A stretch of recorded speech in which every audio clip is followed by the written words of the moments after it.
what we want to achieve today, following the initial scoping meetings and fora that have been held separately in Lagos, what we want to achieve today is to identify 3 key action points for these 2 sectors. One action point that has to be immediately implemented to leapfrog the 2 sectors, to leapfrog them into more national and international relevance within the country, to drive new revenue streams and new employment streams. And secondly, to the other 2 action points that will also spur the sector will be agreed, but the time frame for them is between 6 to 18 months. But there has to be the immediate action plan. So, it's not an academic exercise. We would like you to understand that whatever is decided and agreed by stakeholders in this room today, the rapporteurs are here recording it. The gentleman from the technical committee is here. The decision here is going to the President of Nigeria. And the President of Nigeria is going to present it to the Federal Executive Council for implementation. That is the marching order. That's why we need action plan. And we are given 70 minutes to have that conversation. So, we urge your maximum cooperation, and please, whatever you believe that you think we can share, say it, we debate it, we adopt it, and we send it to the President. So this is not a talk show. This is not a talk show. It took us time to pick the resource people. It took us time to select the 2 ladies that chair the respective thematic groups. They are subject matter experts. And I would like to introduce them. The first is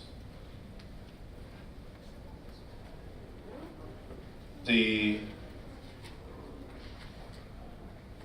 thematic group on creative and entertainment industries in Nigeria. It's headed by no less a person than Ojoma Ochai. You just give me a second so I get out the information about her. Ojoma Ochai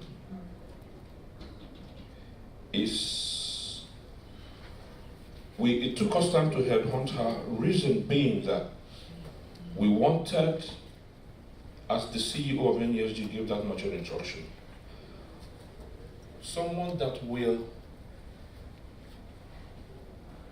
galvanize the difference that will be made in the sector. The sector that has grown exponentially to put Nigeria on the international map without a policy background, without a legislative framework. So we need to get the sector organized. So it took us time to get her to do this volunteer work for us. She's a director of programs for West Africa at the British Council, where she heads the council's programs in arts and creative industries, education, and in other areas like social justice and active citizenship. She's also a member of the UNESCO Pool of Experts on the 2005 Convention on Protection and Promotion of the Diversity of Cultural Expressions, and has consulted for a number of local and international clients, including the World Bank, the GEMS project, on a range of creative industry policy and practice areas. She's also a fellow of the Devos Institute of Arts Management, University of Maryland, and an associate fellow of the Nigerian Leadership Initiative. She chairs the NESG thematic group on creative and entertainment industries. Ms. Ojoma Ochai. Please give her a round of applause.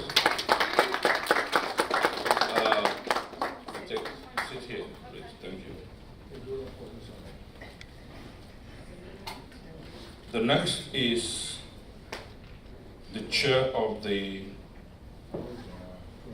Sports Industry Thematic Group, Ms. Nkechi Obi. Nkechi Obi is the Managing Director of Sports Pro Nigeria, and I'll tell you a little thing about how we got into that. Last year, the NESG pioneered a breakout session on sports industry as a business. It created a lot of wave, not only among the board of directors of the NESG, but among the major business community, the decision makers in the Nigerian business segment. And they demanded that another parallel session be held on sports industry. That's part of why we're doing this today. Previously, we had one or two things on creative sector, but sports industry was pioneering. So, we also had to headhunt someone that would do justice to the sector. She's the Managing Director of Premium Sports Management Services and the Program Director of Sports Pro Nigeria. It's a capacity development program for the sports industry, including athlete development, administration of sports, marketing of sports, and she's a top-rate international management consultant. Nkechi Obi graciously accepted the volunteer work to chair the thematic group on sports as a business. Nkechi Obi, please give her a round of applause. Now, I will crave indulgence to permit both of them to introduce their three panelists by themselves, and then give us a brief on each of their sectors before we continue. Thank you. Ojoma first. All right, thanks very much. Do people mind if I sit? No, please stand. Yes. Please stand. Don't be mean. Thank you. So I'd just like to very quickly introduce the three speakers that we've got for the creative and entertainment industries panel. First of all, I'd like to invite Mr. Chike Maduegbuna, who's the founder and CEO of Afrinoli Creative Hub and the digital sector wizard. If we can give him a round of applause as he comes forward. I'd also like to invite Mr. Paul Umulu, who's the program officer, Ford Foundation, and who has been a media tutor in the US and in Nigeria for many years. Welcome, Paul.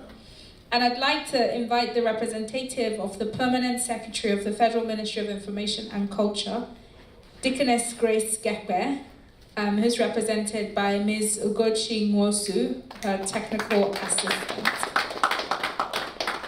Just to recognize the rapporteur that we have for this session, who's sat at the back somewhere, Mr. Ndubisi Kanu from the GEM project is our rapporteur for the Creative Industries session. Thank you.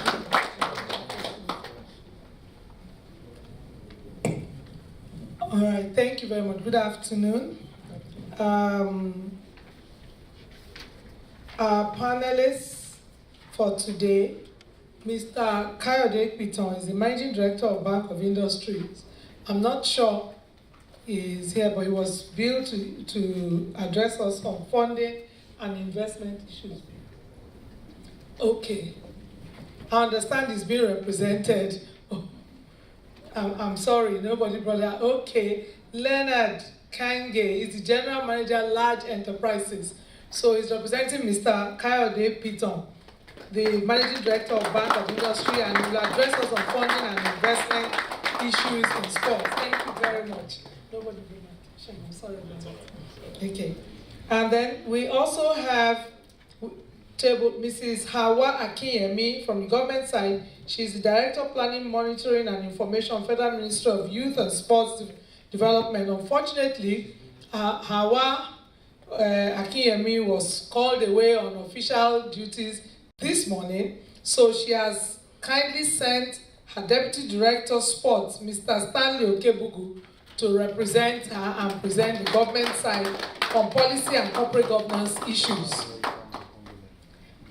We were supposed to have Mr. Babatunde Ogunade, first Vice President, Nigerian Basketball Federation, to come and talk to us about federations as arrowheads of the development of the sports industry. Unfortunately, Mr. Ogunade couldn't make it, but Professor Omotayo is here with us, and Prof has a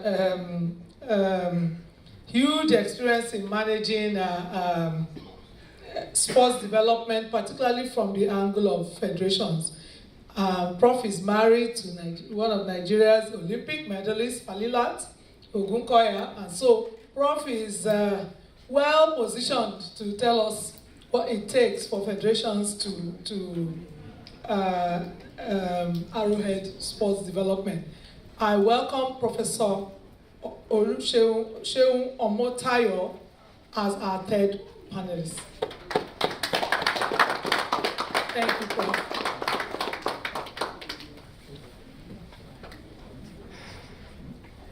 Yes, Dr. Wilson, thank you. These are our panelists. So, and we're good to go. Okay, back to Ojoma. Could you just give us a brief on the creative sector, 5 minutes, to introduce the subject. Thereafter, okay, do that first, then I'll come back. Okay, sure. Thank you for that. So the creative economy, and I know I'm preaching to the choir here in a way, because people have come to this panel because they either recognize the value of sports or the value of creative industry. So when we talk about the economic as well as social benefits, we know what we're talking about. But I guess just to highlight, for the sake of emphasis, the creative industries around the world are a big contributor to employment, particularly of young people. In many economies, they're the fastest growing sectors of the economy, even in times of recession. And we found that the creative economy, which is when we're talking about film, fashion, music, etc., are recession-proof.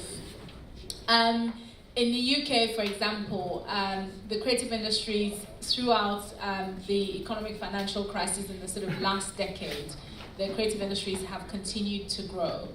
The creative industries in the UK as well contribute about 6% to the national GDP, which represents about 1/3 of Nigeria's whole GDP.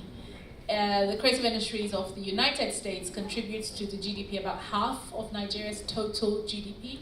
So when we talk about creative industries, we're not just talking about a nice to have and people dancing about on stages and things. We're talking about real economic drivers. At that session in NES24, I sort of summarized the conversation into 5 sort of themes that came up, and people who have been to any creative industries panel will be familiar with these themes. One is around education, and it was about this idea of lack of capacity within the sector, whether it's artistic or management or technical, but just limited capacity in the industry and what we might do about that. There was talk about infrastructure, so lots of talk about cinemas, about distribution, about production at scale, and all of that. So we talked a lot about that and what might happen to grow the industry in that regard.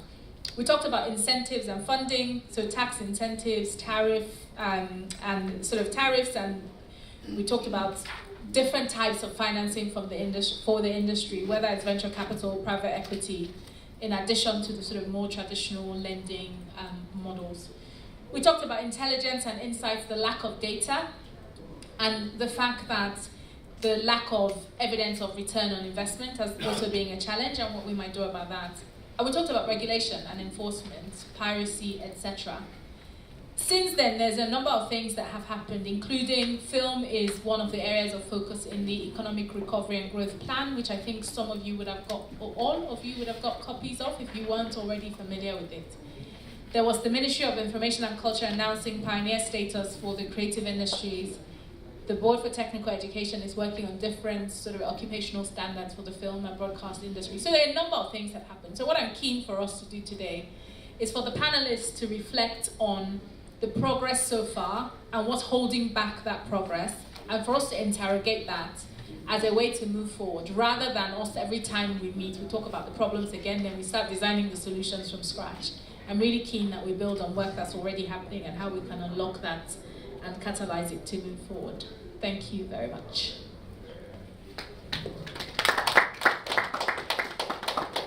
very, very well summarized. Kechobi, please. Thank you. There are very many cross-cutting issues because Ojama has spoken about education, spoken about infrastructure. Pretty much we're talking about the same thing here.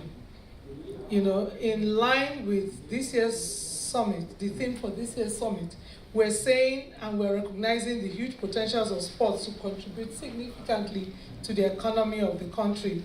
You might ask why sports as a business, because everybody has an emotional connection to sports. So when you mention sport, the first thing they think about is how many Olympic medals or how many Commonwealth medals or what have you. No, this conversation is not about Olympic medals or Commonwealth medals. This conversation is about how do we monetize the passion fans have for sport now and meet current demand for sports goods and services. We have a predominantly youth participation in sport. The size of the youth demographic, we're told, is 130 million and counting. So the potential market for goods and services inherent in that demographic and the passion of the said demographic for sport, it is a given that we should be able to devise strategies to monetize this passion immediately and create demand for local sporting activities, adding value through meeting that demand and contributing to social and economic terms that should be massive. So it's not enough anymore to simply participate in sporting activities. We encourage participation as a means of creating demand. So we're looking at bottom of pyramid people and saying how do we encourage participation in that place and through participation create a demand for goods and services. So we are told that 3 contributors to sports revenue are education, tourism, and fitness and health and media. So in the light of that, how do we position this sports industry as a consumer and demand-driven retail sector of the economy using these 3 drivers of revenue generation? How do we look at education today, primary and secondary school education, where we are told that there are 40 million children in school, and use that as a platform to create demand for goods and services? What policy do we need to drive to create that immediately makes that a target market for goods and services? So if we set out with this target, then it means that we're trying to create employment, we're trying to ensure, target import substitution so that we have local factories and local companies meeting this local demand for sports goods and services. We need to have infrastructure development to cater for services and events and create content, so stadia, venues, facilities, to encourage the growth and development of fitness and exercise as a national pastime, targeting the youth demographic that is covered by this 40. We're using that as our first primary target, 40 million children in schools. And finally, how do we deliver content via the various broadcast platforms for the content we intend to create to targeting this? So our main objectives for today is that we brought together relevant private sector stakeholders, business community, practitioners, and stakeholders. Let's properly identify and assess the potentials of this industry, especially in this, what we call low-hanging fruit of a demand that already exists. What do we now need to do to supply that demand? Secondly, let's share our intelligence and insights into what we need to do. Quite unlike the creative industry that had a session 2 years ago and they moved forward, we are actually now trying to tap into what we know exists. How do we now bring it to fruition? And finally, let's provide an opportunity for public-private dialogue that will lead to more cooperation. Let's find the money. Let's find the resources. So that's money, that's expertise, capacity, and then let's go after this demand, this market, right? So we've talked about our panelists. At the end of this session, we must be able to identify our outcomes. We must be able to identify the investment potential of the industry. We should be able to articulate possible investment models to trigger interest and investment into the industry. We should be able to outline governance and institutional strategies to unlock these potentials that we've identified so we can deliver on immediate investment milestones, identify best practice schemes for private sector-led funding of the sports industry in general and particularly for this immediate term target, and then articulate the action plan for immediate and short-term execution and implementation on the strategies we have outlined during the session. So that's quite a serious target for our panelists, so I think we need to get to it. Thank you very much. The two discussion leaders have done the first part of the session, which is the context setting.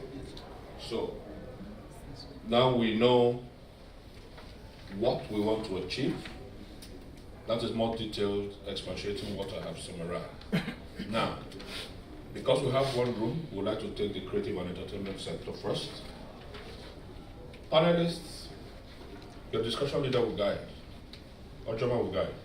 You have 5 minutes. You have 5 minutes each. You know we need 3 action plans. One is immediate. The other has to be done within 6 months to 18 months. It was deliberate that we had to bring somebody from the government side into the room for both events, for both sectors. Sorry, because it's public-private. The NES, the Economic Summit, is organized by the National Planning Commission and the NESG, public-private. So everybody must together cook the soup so that we can jointly claim ownership of the process and its outcomes, so that nobody says you're not consulted. So Ojama, I'll leave you, your panelists, the microphone. 5 minutes each, concise, precise, and rapporteurs. You're noting. Ladies and gentlemen, please note your points for the general rapid brainstorm. Thank you. All right, thank you for that. I think it'd be great if we start with policy and government. And I'd like to ask, if I may, a quite specific question about, one, we've got the ERGP, the Economic Recovery and Growth Plan, that outlines some targets: increase film production by 15%, increase in revenue by $1 billion by 2020, improved enforcement of intellectual property, as well as pioneer status outside of the ERGP for the film industry. And I'd just like to ask Ms. Mosu, from your perspective as government, how has that worked? What's working, do you think? What's not working and why? And therefore, what must we do in relation to what Dr. Mosu... You have the same surname, are you related? It just occurred to me. In relation to what he has outlined, what do we need to do sort of tomorrow, but also longer term? What do we need to do?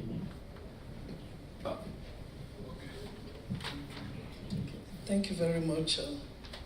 For the economic growth plan, from our own perspective, is supposed to be private sector driven. So the ministry, we engage our stakeholders so that the activities in the creative sector won't be just solely driven by government, or should be private sector inclusive. How do we do that? The government is supposed to provide enabling environment for the creative industry sector to thrive, because we see this sector as a sector that will drive growth. It's the only sector that allows professionals from other sectors to operate. So, as at now, we also engage the NSIO, the National Social Investment Office, to develop framework in which the creative sector will thrive. The main issue we tackled in the sector is capacity building. And the problem of capacity building, we need to train operators of this sector for them to be able to meet up to international standard, because we see that some of the work, they are below standard. Some are just consumed locally. We cannot even export for us to be able to accrue revenue for a government. So the need for building capacity, I think, is something that we should consider. Then another area we need to look into here is the educational system, the education system. So we have an inter-ministerial commission with the Ministry of Education. Is somehow a bilateral commission with the Ministry of Education for us to see how we will include the study of all the areas in the creative industry in the school system, from primary, secondary to university level. It will now help our children, not after graduating. Some of us studied areas, where we cannot be employed. But this is a sector when you're trained, you operate without even, you'll be your own manager. So if we can adopt a system where the education ministry can come in and see how we include this study in the school system, it will go a long way to assist. Then another area we have to look in is, like the ministry, we have MOUs for capacity building, we have bilateral agreements, we have UNESCO conventions. How we can bring all these platforms, the international platform, together for more capacity building in the areas of packaging of the finished product and equipment, then, and how we should be able to guard the intellectual property rights of the stakeholders, because that's the area that is actually discouraging some stakeholders. They will know what to do and they will do it. At the end of the day, they are working for the pirates.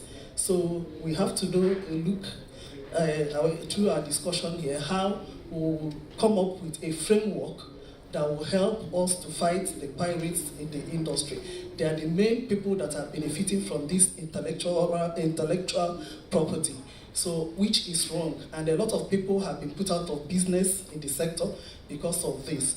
Because if the creative industry sector thrives, we are going to have a lot of youth engaged, because the activities, the operators of these activities, they are cultural in content, some of them. Some are being trained from the families through skills acquisition and all that. So by the time they engage through further training, they will be able to contribute to the IGR, and they will be able to contribute to the economic growth of our country. And they will even train other people. We should also conduct train the trainer program, because some of us in the sector, we know it and we guard it. The sectors, some area of the sector, they are not open. Some are being run as family businesses. Some do not even have access to get more funding, finances, for them to enlarge what they are doing. So these are the areas I think we should look into. Thank you. Thanks very much. If I can just come to you then, Paul, to comment on sort of those same things, but also to comment from a private sector perspective, because I know that you work with lots of media, lots of film and sort of creative sector. What you're feeling about the interventions that have happened in the last recent number of years, and what has worked, what hasn't worked, and where you think we need to be going. Thank you very much, Joma. I agree with the last speaker that she has given us a laundry list of some of what the ministry thinks should be done. I agree with her. We need to build capacity. We need to educate people. We need to do a lot of the things she has said. But we also, one of the unique things about Nigeria is that we are a country that likes to throw money at problems. Unfortunately, we no longer have that money to throw at problems anymore. So now we have to really start trying to become more realistic about how we can solve problems. If you look at this industry, the entire creative industry, it developed really based on private sector. If you look at the history of Nollywood, if you look at all of the sectors, arts and culture, film, fashion, all of them developed based on private sector pushing it. Now, we unfortunately also live in a country where private sector alone cannot be the architect of change. Government is the most powerful institution we have in this country. And I was telling Madam when I came in earlier on that I feel like government is over-present. So we have to find a nice balance, because the private sector has the motivation to be able to push something because they are profit-oriented. When government brings money, which has always happened, we've had Project Act, we've had this project, we've had this one, government brings money, we say, okay, we tackle it by bringing money. And we all know that we have this mentality that government money is not our money. So whenever it comes out, what do? Most of us take that money and we don't get much done. So I think we need to focus on a private sector-led plan to basically review this industry. I think we need to look at what are all of those interventions that have been done over the past couple of years. I mean, I'm sure you can all name them. We've had sessions, seminars, workshops, loans, innovative distribution fund, project this, project that. But is there any white paper on those? What has come out of those things? I think that's the first step. We need to look at that and understand, where did we go wrong? How were these things planned? Who the committee that handled this thing, how was it planned? I was reading something the other day about how the government is going to use the post office to distribute the money for the 5,000 naira. And I'm thinking, what makes the post office capable to do that kind of money? That is our way we solve problems. So we need to understand, where has the investment gone? What has been the impact of it? Who designed that investment? Then we need to look at how can government now begin to support private sector through policies. Policies are very, very important. Private sector cannot make policy. We need government policy, so we need to look at what are the rules on the book. If you look at the rules that govern these industries, most of them are probably done, before the digital era. We need to look at what are the books, how can we update those rules in the book, how can we engage legislators in such a way that they can start putting down meaningful policies that will be able to drive the industry. So 2 ways: understand what has been done, and then number 2, understand the rules on the book and how we can improve those rules. Thank you. So Paul, if I'm understanding what you're saying correctly, so one immediate action is some sort of analysis on what has happened to date. Not to put you on the spot, so in terms of the longer sort of 6 to 18 month plan, what would you recommend? Well, for me, I always feel like once you identify what the challenge is, you now start begin to design a solution for that challenge. So I really think once we do this first step analysis in the next 3 to 6 months and understand what has been the challenge for all these investments that we made, then we can know how do we now design new investments into the sector. Okay, got it. Thank you. We'll just go to Chike. I think people can hear me. I have a very loud voice. Yes? Yes. Perfect. Confirmed. Thank you. So Chike, so to you, similarly to Paul, as someone who's running a successful creative business, what's your feeling of the government interventions that have happened to date, whether they worked, not worked, why, and therefore what must we do going forward? From my experience, I think the government has tried in terms of trying to engage the industry. A lot has happened. Like Paul said, money has actually gone in. If you try to sit back and do some calculations, you know that a lot of money has actually been thrown into this. However, we are oftentimes the architect of our own problems, because even when we agree engaging government on what needs to be done, if you check the period between which it was agreed and the period between which that money eventually came out, sometimes you find out that events are overtaking what was discussed, because, as a matter of fact, the money is being thrown on something that is almost obsolete. Because this industry is a very innovative industry. It changes rapidly. In fact, there's any reason I'm in it is simply because it can change, so it gives me the opportunity to leapfrog. And sometimes, whatever we want to do, we must, first and foremost, not just look at what was happening in the past or where we are. We need to project and do some sort of, some sort of, where do we have competitive edge? Everything about this industry, both from the creative side and sports, is domiciled amongst youths. The youths are both the creators, they are the consumers, and they are the players. You know, it's often very funny because people don't pay attention, but Big Brother Nigeria generated 5.1 billion naira. Over 170 million SMS that you and I didn't send. And the people that send it, the people that know. If you look at, I don't think up to 1% of people here even participated or even watched it. But the truth is, the people that generated that revenue, they are not in Britain or America. They're actually in Nigeria. So we have to more or less find a way to create solutions that are leaning on our strength, and then use it to actually be able to push out there. If there's one thing going for us, we have a very vibrant youth demography. If there's another thing going for us, we have an immersed involvement with technology, especially mobile technology. The things that people do with mobile technology, people abroad can't do with it. They build it, but they don't use it as much as we do. We use it more than they do. And oftentimes, in using it, you create opportunities. And then secondly, we have a culture that people are forever willing to, embrace. Any part of our culture that is being pushed out there, there's always that demand for more. We need to consolidate all this and be able to move while we're analyzing what and all the other things that have been done in the past, but then also see how we can quickly reposition ourselves, because changes are coming.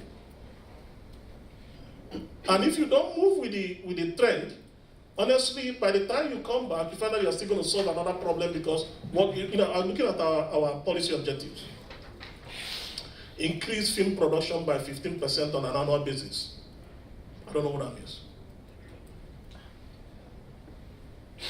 Export videos to generate $1 billion in foreign exchange by 2020. By 2020, there's no videos.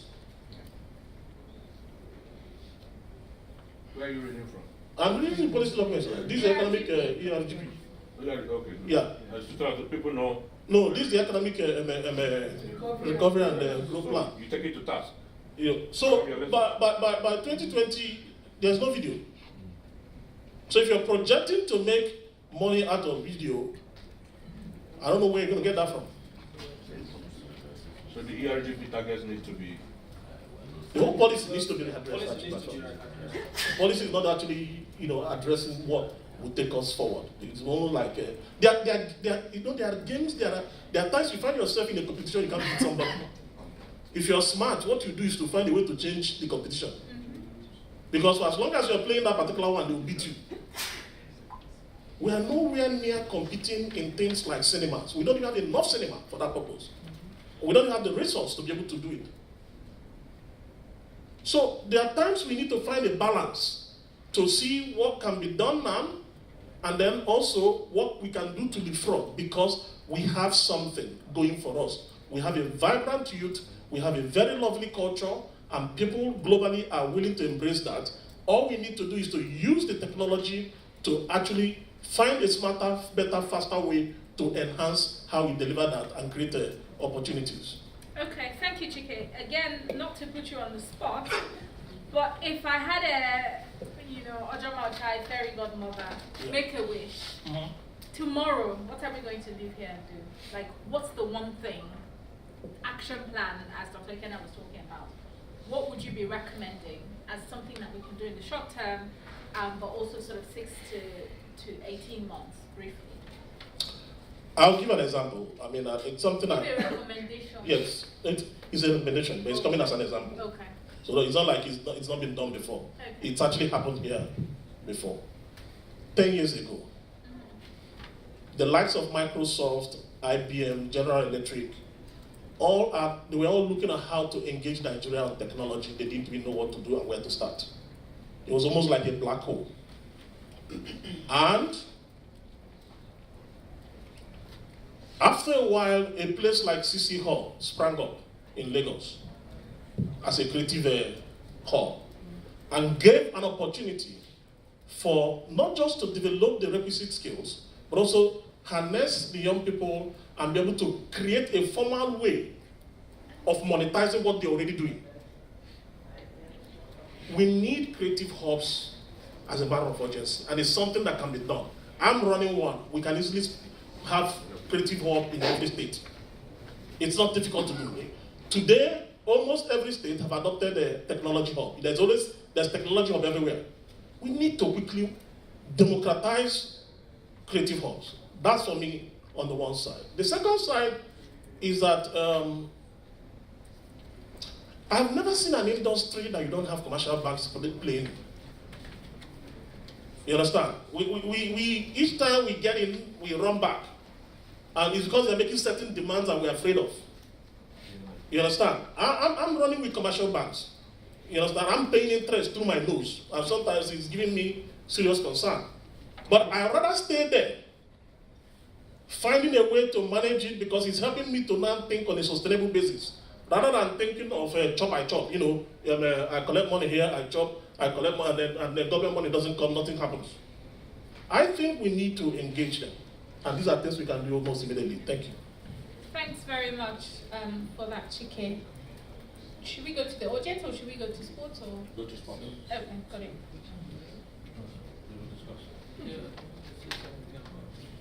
When we come to because you're going to address sports now.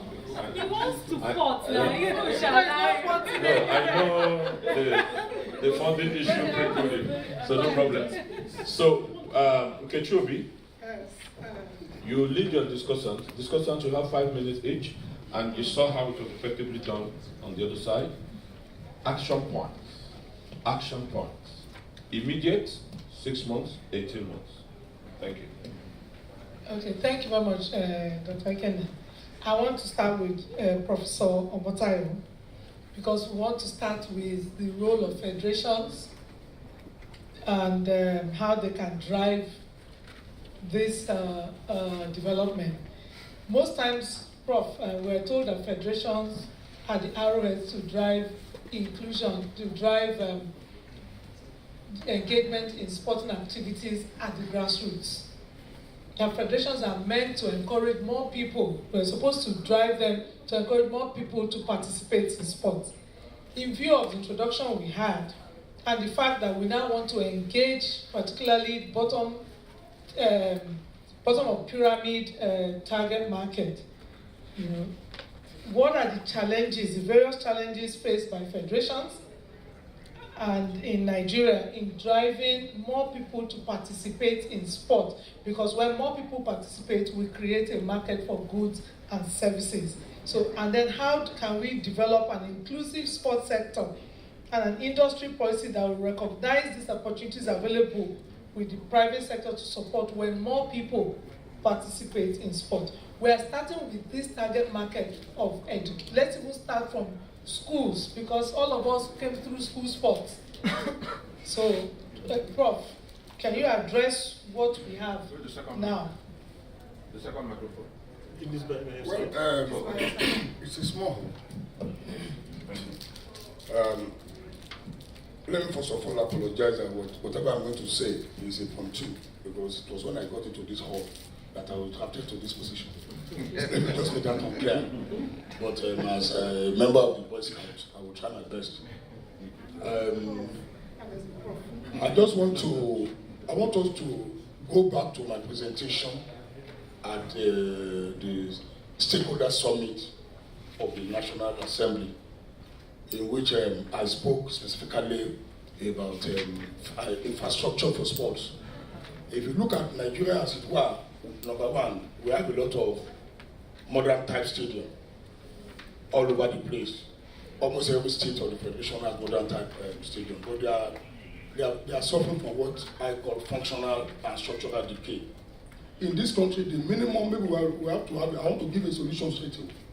We just look for an opportunity to ensure that we have nothing less than 774 mini stadia across this country. But that is where the sportsmen and women are at the grassroots. So what am I talking about? the National Sports Commission, I don't know their name now, whether they're Commission or Youth and Sports, you understand, because we are still agreeing on that, has always said it, and they have said it rightly too. It is not their business to go and look for athletes at the grassroots. It is the business of these federations to go down to the grassroots, that is schools and children that are out of school. And that is why I'm recommending mini stadiums across local governments. Some local governments are lucky to have this modern type stadium within their vicinity. But experience has shown, as a researcher, the majority of these children that are supposed to go and access this stadium cannot go to these facilities, whether for lack of ability to pay for the use or the fear to go into that one. So infrastructure is a serious challenge. And I think if we can have a national policy that puts mini stadium, maybe 3,000 capacity or 5,000 capacity in 774 local governments in this country, we would have started creating the attractive nuisance that will bring children out. And by extension, it will increase demand for sports goods and services. That is where maybe the school masters and so on will now have jobs. The private sector will now have places where, if you manufacture trainers, t-shirts and so on, if you have a garment of children that are interested, their t-shirts will get torn, the trainers will get worn out, socks and so on. So it creates an environment for manufacturing. Another aspect that is a serious challenge has to do with the absence of our following the tripod of education in this country. I also mentioned it there. We have abandoned the tripod of education. We have concentrated so much effort on the cognitive part of education, abandoned the psychomotor, and killed the affective. So significant others, who are significant others? This is government, parents, peers, you and I. What we say, what we do, will influence the tripod of education to become, because there is a break in the chain. Could you mention the tripod again? The tripod is the cognitive, the psychomotor, and the affective. We have concentrated the psychomotor and the affective. Okay. Because if you do the cognitive well, the psychomotor is part of cognitive, and it will eventually socialize. We have people that are properly socialized into sports and recreation. It sounds like a sound one. Thank you very much. Thank you very much. And then so, I haven't left that now. And now look at, there is a huge depth in capacity. There is a capacity depth in this country. We have so many high-flying coaches. How many of them can bring these young children up? How many of us have the patience to go to primary school and secondary schools to train these young ones? With due respect, I am a product of University of Ibadan, and I know what I went through to train as a physical educator, as a sports psychologist, before I became a professor in that field. But today I cannot boast of products of our universities in that area. So we have a lot of sports officers, even those that have gone into that course in local country, not because they want to be trainers and so on. And if you don't have people at that level, then there's no way we can have children trained properly in the act of doing sports. Because before you go and play football, there are fundamental issues that has to be taken care of. Who does that? Nigeria has a huge gap in that area. So something has to be done. That's my only solution. The another point is instability in sports programs in this country. It is unfortunate that in 2006 we made effort to ensure that we go back to maybe about 2 years of National Sports Festival, when we organized the private sector, the first ever private sector driven National Sports Festival in this country, midwife by my group self. You understand? But unfortunately, after Lagos did it very well, we have not had another one until I speak. So that is a lot of problem, even for business. Because if you say Olympics is every 4 years, you can't change it. Commonwealth, you can't change it. You can't change it. So even businessmen know what to do. But when it comes to Nigeria, I'm not going to be a business and put my money on National Sports Festival that I don't know whether it will hold or it will not hold for one minor reason or the other. Then another point, so the solution is we also have a balanced sporting calendar that will take schools on, take the out of school children on as much as possible, so that when it is balanced, business can say, okay, let me put my money in this one or not. Because I just put 5 things here so that we don't. So from a point of view of what we need to No, from the point of view of what we need to achieve, an immediate action plan. That's what you're supposed to do. Yes. You know, I've said The it. last point. My last point is about equipment. Okay. The equipment we have in this country are almost all imported. Let us thank our brothers in Aba that have started manufacturing, making some of these shoes and so on. But that's it for us to bring modern type equipment to this country, because sports is global. You cannot localize sports the way we are doing it here. So my own solution there is that we shall use the opportunity of this ESG to attract manufacturers or sports industry. But you can only do that when you have created opportunity for demand. So those are the 5 points I want to mention. If there are others that I remember in the course of the discussion, I'll let you know. Thank you very much.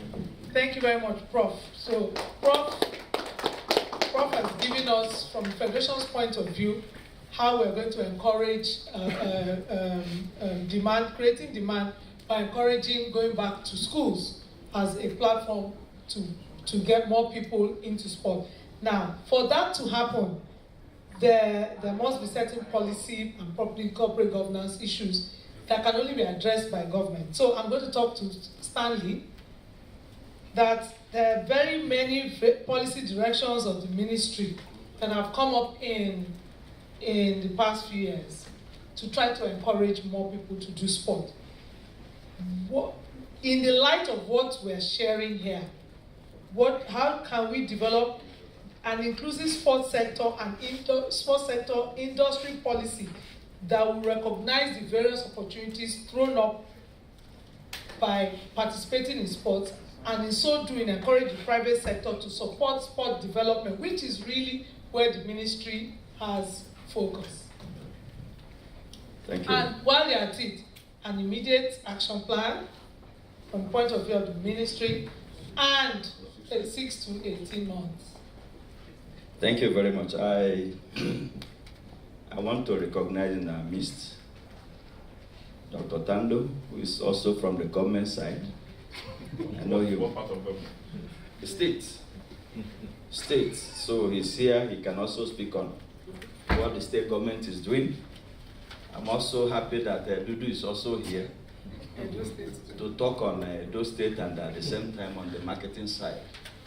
I want to say that governments have tried and government is tired in funding sports. Yes, because the issue of funding of sports has always been left for government alone. And what we used to run sports before is not what we are using to run sports today. There are developments here and there. Before, we used to think that sports is just go to the track and win the medal. No, today sports has gone scientific. And we also have to key into what is happening outside the shores of this country. Unfortunately, government provides enabling environment, but the private sector sometimes, because of maybe challenges or some other things, try to shy away from exploring the enabling environment government have provided. Like what, sir? I am aware, yes. Please. Yeah, I am aware that there is tax incentive which many industries are not aware of. And those things are there, that if you sponsor sports, there are incentives that will be given to you when you come to the end of the year. Maybe you are computing your tax. Government has made that one available, but some companies don't avail themselves with opportunities like that. It's only something you know that you can access. We have documents to, explain that to various industries, that these are things you tend to benefit when you sponsor programs. But the problem here is that even when government tries to ask the private sector come in. Private sector tries to make the sports as if it has become their own personal industry. What am I saying? There were some years back when government tried to say, look, if you're a company you want to run maybe something like basketball or any other sports, come, let us partner together. But as soon as government opened that thing up, some people decided to make it a private, their own personal business. Maybe a relationship between the president of that federation and maybe the secretary. No other person is involved. That's the major problem government is having in releasing some of these sports to private sectors, because as soon as that enabling environment is created, some people hijack it and make it as a private something that no other person should come into. So, Stanley, in effect, in your view, yes, what kind of, given the level of investment the private sector is saying the sports industry needs to meet local demand for sports goods and services, what can the government, what kind of policy can the government use to encourage the use of, not for participatory sport alone, but for investment into the commercial aspect of sport? Well, if you look at the area that would definitely assist the private sector to come in is when the sector, that is sports sector, synergizes with the education sector, because we cannot do it alone. Most of the people we have in sports are domiciled in the education sector. And it's only when we have a very close relationship with the education sector, that is the only time we can now know that, yes, we have a group where the private sector can say, yes, we have a group that we can work on. But in a situation where the education calendar is different from the sporting calendar, we have always had challenges of maximizing the number of people that can participate in sports. That is just the major challenge we are having in sports. So we are hoping that... So, your suggestion? Yes, we are suggesting that there should be a very close relationship between Ministry of Education and Ministry of Sports, so that their programs and activities will work in line, so that when this one is having one program, they will now know that, yes, it will not affect the other side. So that is just a very important area we need to do. Okay, thank you very much, Stanley. So, in effect, harmonization of both sporting and educational calendars will drive more people to play sport, okay? Now, a very big issue as far as sport is concerned is money. Because when we speak all the grammar and write all the policy and everything, implementation of all of these activities requires funding. So, Leonard, I'm going to ask that according to the ERGP, since we're speaking about meeting local demand for goods and services, and by meeting local demand, it presupposes that an element of manufacturing will be involved, and an element of real estate development will be involved. And the ERGP has told us that manufacturing, one of their key goals for manufacturing between 2017 and 2020 under manufacturing and processing is the creation, general manufacturing, and the creation of industrial parks to drive localized manufacturing processes. And they've also told us that they intend to create about 500,000 plus jobs by 2020, of which manufacturing is about 380,000 jobs, and attract investment of $9.2 billion into manufacturing, considering that sport depends on goods, manufacture of goods. How can the agencies such as BOI who is already earmarked 10 billion for IT schemes. I've not heard of any sports scheme. Yes, they announced it today. The vice president announced it, so I wrote it down. So, how can we identify various development funding opportunities to meet these targets? Okay. And then try letting us know what the development agencies such as yours can do to gather the requisite investment from a private sector perspective. Okay. Thank you very much for that. Bank of Industry, for those who may not know, is a government-owned DFI. We are the oldest DFI in Nigeria today. And what do we bring to the table? We bring intervention in industry, either for startups or expansion of existing manufacturing facilities, etc. We also bring capacity building as well, because we recognize that sometimes it's not just money, it's also the knowledge as well of managing businesses and all of that. So we look at our intervention is at 3 levels: the large enterprises, the small and medium scale, as well as the micro. So we cover all sectors. We cover all industries as well, including sports and creative. We'll talk a little bit about what we did in creative, which has some affinity to what I'm proposing for sports as well. So that's how we're structured. What is unique about us? We are able to bring low-cost financing, as in single-digit interest rates in Naira.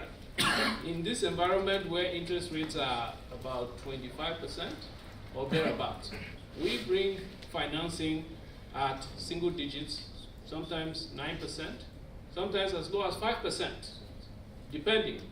That's one aspect, which is very important for the development of industry.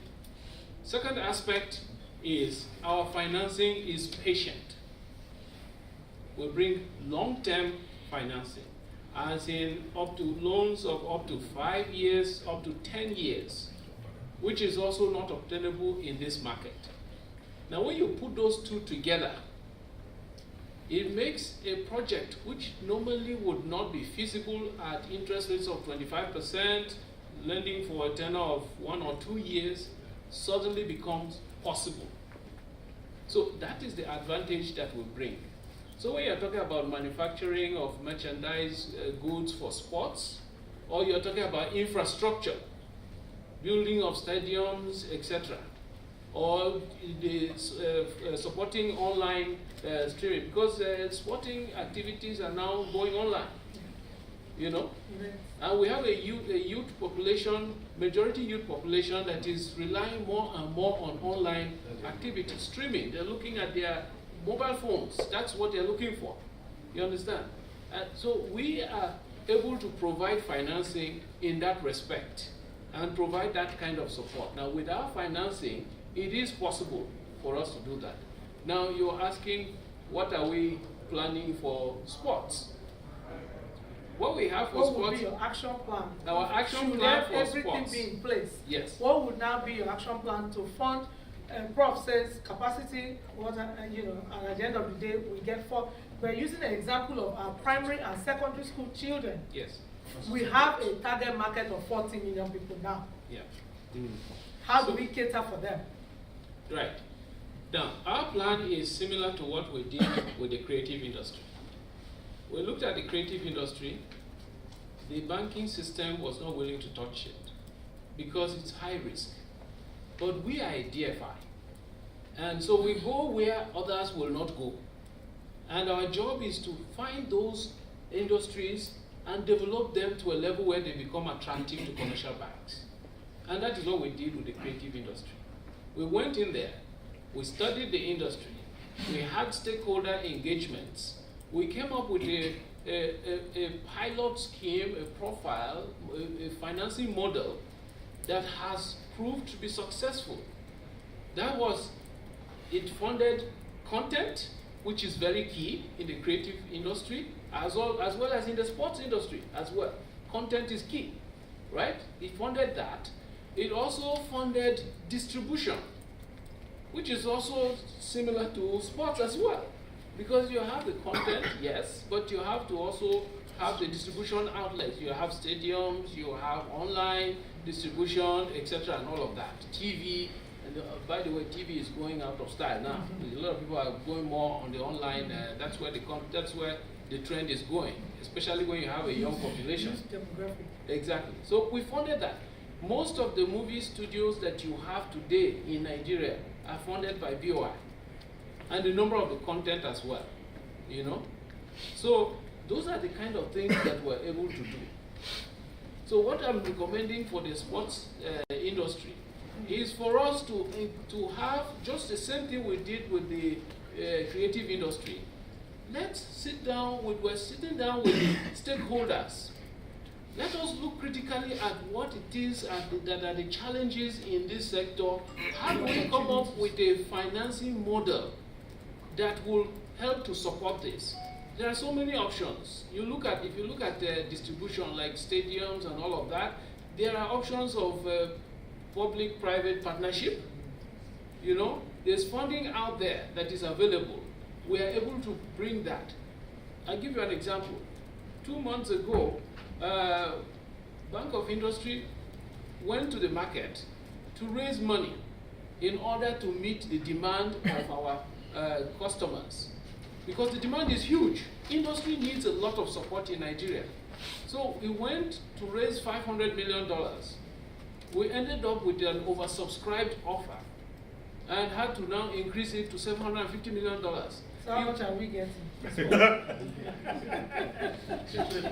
First things first, madam. Let us develop a proper financing model. Because you see, this money has to be sustainable. Yeah. You understand?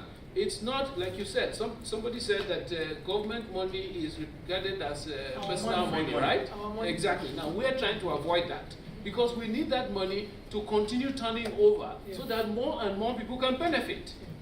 You understand? So that is what we need to do. First of all, let's put together a proper financing model, and then we can now begin to do exactly what we have done in the creative space.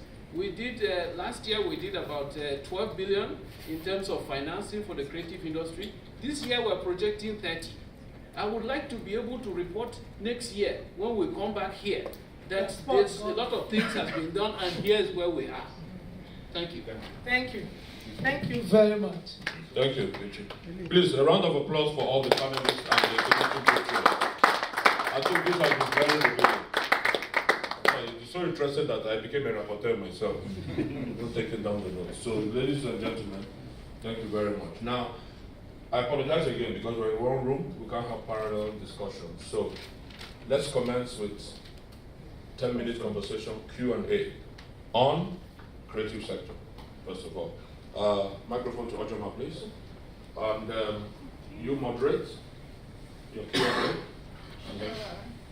Please, your name, your organization, and we want you to be precise. If it is a My name is Rufai Ladipo. Thank you.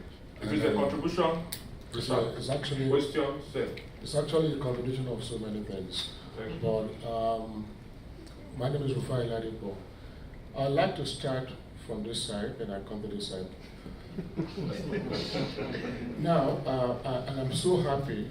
I run an advertising agency, and I've been doing that now for the past 10 years. Okay. Now, I would like to talk to the Minister of Information lady. Am I right? There are two issues I'd like to bring up here. The first one has to do with copyright, and I know we do have, a copyright commission, and the rate at which, our creative work has been totally bastardized, for lack of a better word, is unbelievable. And what that does is that it helps and kills creativity. When you find something that I've done so well, and at the end of the day, you see it's done badly by other people, no, it's not helpful at all. Number one. Number two, back still on you, because you have a parastatal called APCON. That is the Advertising Practitioner Council of Nigeria. Now, I was on the council for 3 terms, And I can tell you the kind of things that I can authoritatively tell you about it. Now, what effort are you putting in place, now even though there's no council at this point, what effort are you putting in place to make sure that what goes out there is fully regulated? We are having quite a lot of issues with the digital space, where all sorts of whatever is going out there. Now, you cannot even do any advertising without coming through to APCON for vetting. But there's been a huge challenge trying to vet the digital materials going out. And that is really, really affecting, dissemination of information. I'll leave it at that side. Now, let me come to this side, sir.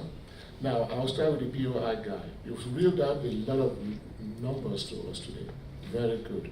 The ones that we have done, do you have success stories to share in terms of outcomes? Those outcomes help us to know whether what you have been doing has been very effective, and whether when people take money from you, they just don't go out and start buying houses in Banana, and they are using it to do what they are supposed to do. And that will encourage you to do more for those people who are very serious to, divert those money to creating their own business. It would be nice for you to know that. Now, in terms of funding, I hear quite a lot of things coming out from funding aspect, but I'll tell you, the government cannot do it alone. We are depending on the private sector. For so many years, Coca-Cola was sponsoring it's a corporate organization sponsoring FA Cup. Nkechi knows that very well. We've worked together. Okay? And at the end of the day, they stopped. Right now, there's what we call Western Nigeria Governors Cup that is coming up that we are marketing. All right? We can't go to the government for money because there's no way anybody's going to give you that kind of money to do it. So you got to go out and meet, funders. But there's a lot of issues with funding because nobody wants to put their money down anymore. Okay? So I need us to find out other alternatives that can enable us to really promote and sponsor sporting activities in Nigeria. Thank you. Thank you. All right, thank you. Can we take a couple more questions before we come back to the panel? A couple more? None? There's a hand at the back. Oh, okay. Hi, sorry, I missed the very early part. Can you just tell me, was there any discussion on private copy levy? I'm not sure if anyone from the NCC is here. Sorry, my name is Michael Ogu. I'm the MD of Sony Music Entertainment West Africa. I was wondering about the private copy levy and how far, what's happening with that, with regard to the NCC and the work they're doing on that. I know that this bill it's a 20-year-old situation that still has not been pushed through. I'm sure from what I was aware, customs hasn't been active, it hasn't been pushed to customs, or the NCC aren't pushing it forward. When in this day and age, there's a huge amount of piracy going on in the music industry, right? So there's a lot of people using telephones, MP3s, MP4s, what have you, to download, share music. So I think it's something that could be of massive importance, such as it is in other countries, especially in Africa as well. Thank you for that, Michael. Were you going to talk about the private copy levy or another question? Another comment. Another comment. There's a gentleman at the back, and then we can come back to you. Good afternoon, everyone. My name is Moses Somolia. I work for the United Kingdom Education Advisory Services. I have a question for the creative and the sports industry. For the creative, we know that it is a trend in the Nigerian creative industry for a young, talented individual who has tried too many times, had luck, and then you just wait to be discovered by the Afrinollies, the Ebony Lives, and what have you. And then there's a trend of recycling old faces. Now, what is the creative industry putting in place for a young talent who may never stand a chance of being discovered, for he or she to live out his dreams? Secondly, to the sports industry, do we even have anything, or are we even thinking of sports scholarship to that child, to that boy or girl who may have zero tolerance or zero interest in solving algebra, or who just has interest in playing football or wants to play tennis? What is the factor or factors that we're putting in place to let that child know that your life is not necessarily a waste if you don't want to be a doctor, an engineer, or a lawyer, but you can actually earn a living by just playing tennis. What are we doing? Let's put these discussions into context, into real life situations. Thank you. My name is Ibrahim Abdullahi from Dalahi Law Practice. I'm actually here representing the technical committee of the NES24. My comment is largely on regulation. We know that the creative industry is largely driven by innovation, right? So, I mean, in trying to promote the space, we have to, especially from government policy side, we have to make a deliberate decision to ascertain what regulatory objectives are. Is it to really stifle innovation or to encourage innovation?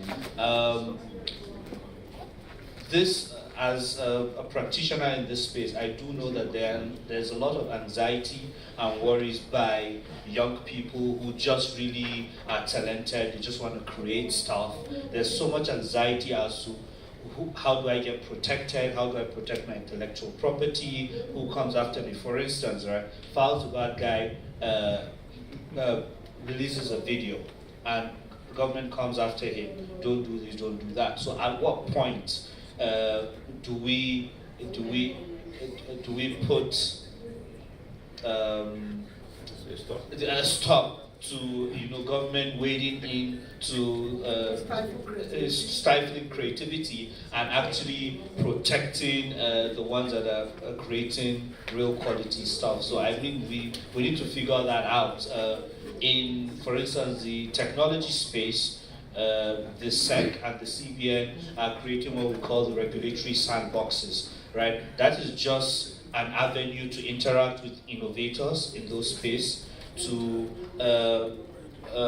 share with them, for them to be like a sort of a mutual exchange so that they understand how the regulators are thinking, and they also try to give feedback to regulators on what they feel are their real concerns and issues.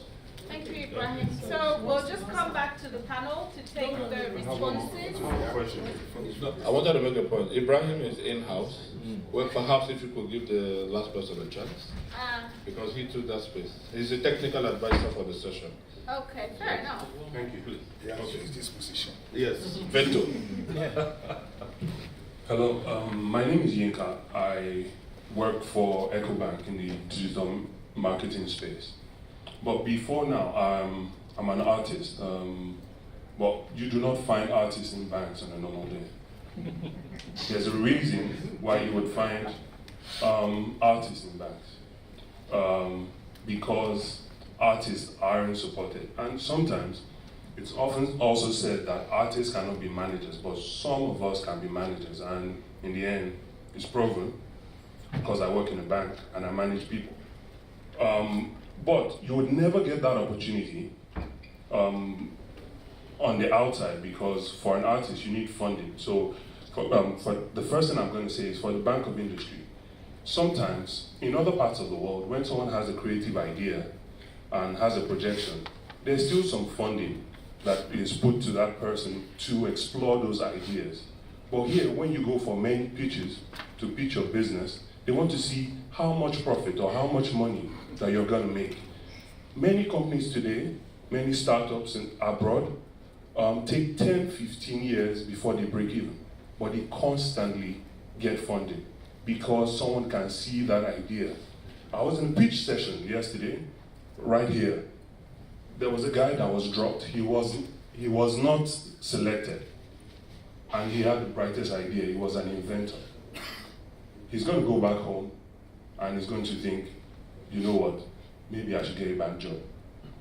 So, how do we support these people who even have crazy ideas for them to explore those ideas? And I'm speaking to the Bank of Industry. I know you're on the sporting side. And also one more thing, about sporting policy. Growing up, I went to a federal school, so there were sporting facilities. But it was at that time, or many years later, that licenses started going out to private secondary schools who are in flats. or two rooms. How can we pass policies? How can we pass that would make sure that any school without sporting, music, creative facilities have their licenses withdrawn? Now you might say that's counterproductive to SMEs, but even if you pair 5 SMEs and say, for you to be established, have a hub where all of you use for Friday sporting activities, shared services, so that the plan where you were talking about can happen, and it can be local government competitions, state competitions, and federal competitions to grow sports and sports content. Thank you. Thank you very much. On the issue of Copyright Commission, Copyright Commission was established under the Federal Ministry of Information and Culture, but along the line, the Copyright Commission was moved to the Ministry of Justice. So the Ministry of Justice is the ministry supervising the Copyright Commission. The little I know about the Copyright Commission, at least the last meeting we had, I attended, a staff of the Copyright Commission was there. They have everything on paper, the policies, how to do their work, but the issue of implementation, the problem they have is how to implement those policies. So I don't think I'm in position to speak on behalf of the Copyright Commission because they're under the Federal Ministry of Justice. But I can speak on APCON. And I'm glad that the person that asked the question, I'm sorry, I forgot your name. Ladipo, yes. Thank you, sir, for being on the board of APCON before. The issue of APCON now, I need to, because we are discussing. APCON has an enabling act, and the APCON enabling act stipulates the people that should be on the board of APCON. Fortunately and unfortunately, when the boards of parastatals and agencies were inaugurated, the ministry found out that politicians were the ones appointed to be on the board of APCON. That's why they were not inaugurated. As I'm speaking now, action is being put in place to put the right people there. They've been nominated. Very soon, the board of APCON, they are going to be inaugurated with the right people stipulated on the APCON Act. That's practitioners in the advertising industry. They are the ones that are supposed to be there and not politicians. So, and secondly, I know that APCON, they are the ones that vet adverts. So, and there are a lot of issues coming up on that. And based on that, the ministry has been giving a directive that in a few weeks' time, that the APCON issue has to be an old issue. They have to be on ground, especially based on the election that is coming up, so that the adverts going out there will be vetted and certified before they go into the public space. Thank you. And the issue of government and creativity, that's the people that supervise government stifling creativity. So I think you skipped digital. Digital? Yeah. No, that's what you said. Copyright. The issue of APCON complaining about... Copyright is now justice. No, I can't speak on copyright. No, you said the issue of regulating digital adverts. Right. Will be dealt with soon, especially as the elections are coming up. Yes, that's what you said. Yes, that's what I'm saying. And the list has been submitted for approval. So very soon they're going to inaugurate the board. Then on the issue of government stifling creativity, asked by another participant, I wish to say that we have the National Film and Video Censor Board that is under our ministry. They are the ones that, the videos, films are being registered under them. And I know that they have a stakeholders feedback forum. And fortunately for us, the board of Video Censor Board was increased to 40 stakeholders of the film industry. are the ones that are on the board of the National Film and Video Censor Board, and other boards of parastatals that handle the issue of creativity and what is going out there and what is not coming in, regulatory agencies. They have practitioners and stakeholders, the ones that are under the Ministry of Information and Culture. All of them, they have the practitioners and stakeholders on the board. So there's a feedback system. So these practitioners and stakeholders who are board members are the ones with the chairman. The chairmen are also practitioners. They are the ones that work with the civil servants, the policy makers that are working in the agencies to put up the policy framework for the agencies. Thank you. All right, thank you. There was another question about BOI and one success story from your creative industry funding. Thank you very much for that. There were two questions actually. One about the success story and the second one about the creative industry from a friend from EcoBank. Well, on the success stories, now the content side is a bit mixed, but for the distribution, the movie theaters, it's 100% successful. Content is a bit tricky. Sometimes the movie works, sometimes it doesn't work. So that's how it is, right? So we understand that, and we're working to see how we can learn more effectively and more successfully in that space. Now, my friend from EcoBank, or my colleague rather, from EcoBank, you mentioned about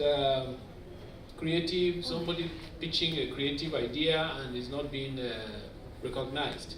Well, we at Bank of Industry, when we were developing our model, we said to ourselves, we're bankers, we understand numbers, but we don't know anything about the creative industry. So who are we to judge whether this movie will work or will not work, right? So we invited the practitioners, those who have been successful and have demonstrated a good track record. And we formed an advisory panel. So when a pitch is being made, it is being made to that panel. They look at it, they review it, and then they come back with recommendations. That is how we select who and who we're going to support. Now, beyond that, we're also looking at having incubation hubs. We have there's a fund that we have which is called the Graduate Entrepreneurship Fund, where we take fresh graduates, we train them. After we train them, we said, bring out your business idea, put together a business plan, and pitch it to a panel of very experienced investment advisors. And they now look at it, and then if you qualify, we're able to provide a loan to that fresh graduate at virtually no security, really, because you're asking for a personal guarantee of somebody, etc., and all that. That's really not much of a collateral. So we have that going with the program, which is ongoing as well, because we recognize that it's not just existing industry, but we need to have encourage people who are coming up so that they can, especially with the young population, graduates are coming out, there are no jobs. What do you expect them to do? So we try to support in that respect. Thank you. Okay, thank you. There's a few more questions, but I think equally to the Bank of Industry question. To my mind, the bigger question is, why don't we have different types of financing for different stages of business? Because at the end of the day, debt financing is for a specific type of business and a specific type of sort of project. And it's not for everything. So at idea stage, you're being very generous. If I were you, my response would have been, it's a loan, you have to pay it back. So I think the bigger question is, how are we funding experimentation? Who's putting money behind ideas that 80% of them will fail? It's not a bank.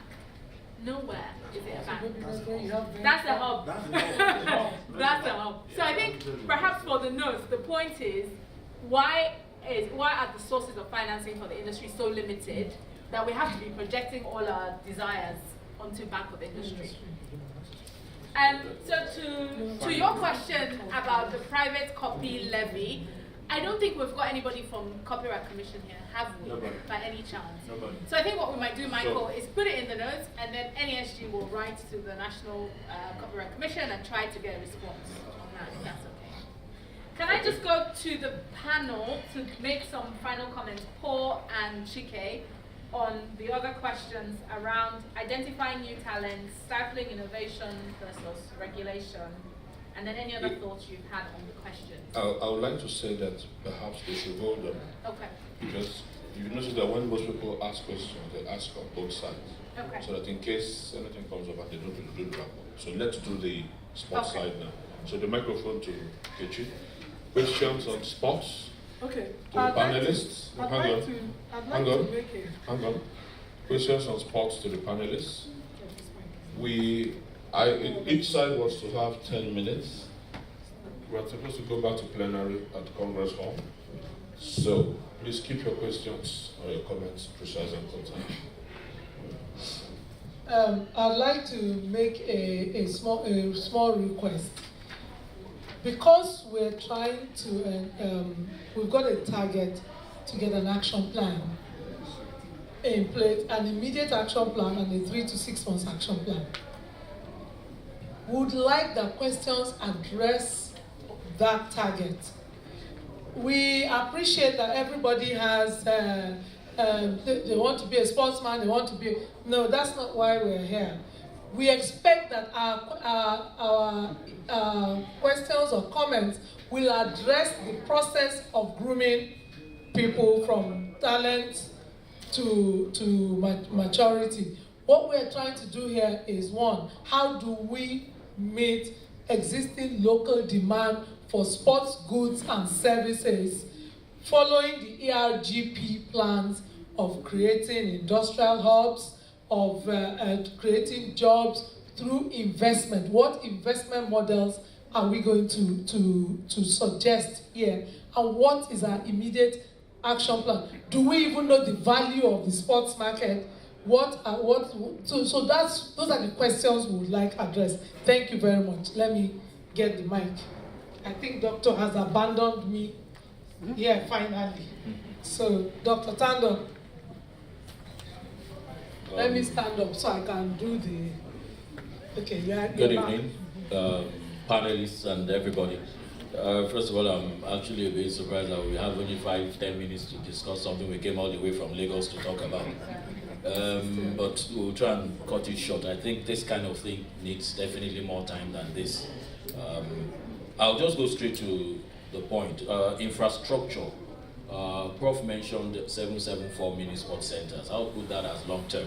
In the short term, what we can do is to have a cluster system, a hub system, using schools, public-private sector participation. We're doing it in Lagos already. We identify private schools, they have facilities. So we approach them, we say, okay, let's go into a partnership. We will provide technical support in terms of coaches and all that. You provide your facilities. Schools in that area will come in twice a week. We're doing it with Queen Springs, we're doing it with Atlantic Hall and all that. So I think it's something that we can do in a short term, as a short-term measure in terms of meeting up with infrastructural needs.